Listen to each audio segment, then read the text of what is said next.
छौरी तोरे पीछा हम पागल छी, तोरे खातिर घर से हम भागल छी।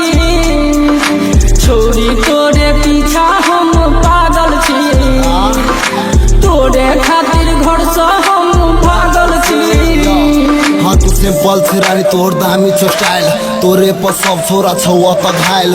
हम छी अत प्यार के बुखाइल, तू छी रानी हमरा दिल के मलकाइन। हमरा चाही ने कुछो तू साथ दे, कह दे न कथी हो बात गे। हमरा मम्मी के छो बहुते आस गे, तोरे पर छो विश्वास गे।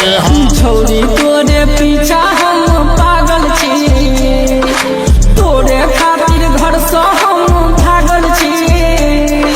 छौरी तोरे पीछा हम पागल छी, तोरे खातिर घर से हम भागल छी। देखे छी अहाँ के तो मने देखते रहू, अहाँ कतौ नहीं जाओ हमरा ल रहू। अहाँ पपीता छी, हम अहाँ से करब शादी।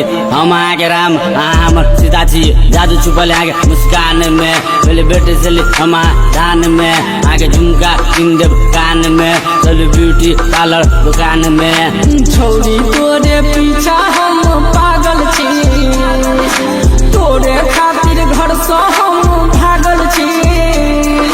छौरी तोरे पीछा हम पागल छी, तोरे खातिर घर से हम भागल छी।